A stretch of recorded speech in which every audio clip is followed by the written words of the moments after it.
Big boss ఇది ఇప్పుడు నా ఫ్యామిలీ కోసం నేను ఇది ఏదైతే సీక్రెట్ చెప్తున్నానో సో అది నా ఫ్యామిలీకి సంబంధించిందే చెప్దామని అనుకుంటున్నాను సీక్రెట్. ఇన్ జనరల్గా అయితే లిటరల్గా ఓపెన్ బుక్కే. నేను మా మమ్మీ దగ్గర నేను దాచింది ఇప్పటిదాకా ఏదీ లేదు, కానీ ఇది ఒక్కటి ఉంది. ఇది నేను ఆల్మోస్ట్ 6 years నుంచి చెప్దాం అనుకుంటుంది,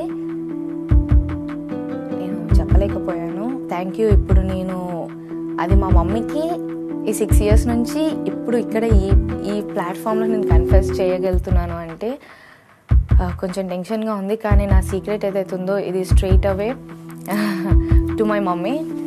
మమ్మీ ఇది నీకోసమే, పెద్ద టెన్షన్ ఏం పడకు. నీకు చెప్దాం అనుకున్న ప్రతిసారి నాకు భయం వేసింది, అంత ధైర్యం సరిపోలేదు నీకు చెప్పనీకి. కానీ ఇప్పుడు చెప్పేస్తున్నాను, ఎందుకంటే ఇప్పుడు చెప్పినా కూడా తిట్టనికి కొట్టనికి నువ్వైతే నా ముందు లేవు. ఏదైనా అయినా కూడా బయటకు వచ్చిన తర్వాత కాబట్టి ఇప్పుడు నేను చెప్పేయచ్చు. సో ఏం లేదు మమ్మీ, నువ్వు ఎప్పుడు అన్నయ్యకి కానీ నా ఫ్రెండ్స్కి కానీ వీళ్ళు ఎవరు వచ్చినా కూడా నన్ను ఎగ్జాంపుల్గా చెప్తూ ఉంటావు కదా, హారి పండుని చూసి నేర్చుకోండిరా, అసలు ఇలాంటి లవ్లు రిలేషన్లు ఇలాంటి జోలికే వెళ్ళదు అని చెప్పి. కానీ I'm so sorry mummy. 2 years back, అంటే ఇప్పుడు లేదు, 2 years బ్యాక్ నేను రిలేషన్లో ఉండే ఒక అబ్బాయితోటి 4.5 years రిలేషన్లో ఉండే.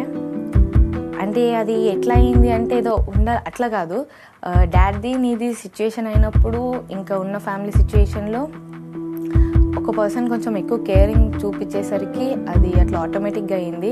నీ ఆ నమ్మకం ఎక్కడ బ్రేక్ అవుతుందని చెప్పలేదు అంతే.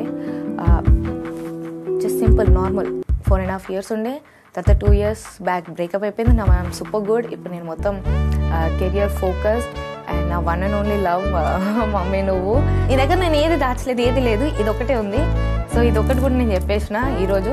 ఇంకా దీని తర్వాత నా దగ్గర ఇంకా సీక్రెట్స్ ఏం లేవు, ఫ్యూచర్ వస్తే తెలియదు. కానీ ప్రస్తుతానికైతే అమ్మ ఇది చెప్పేశాను నీకు.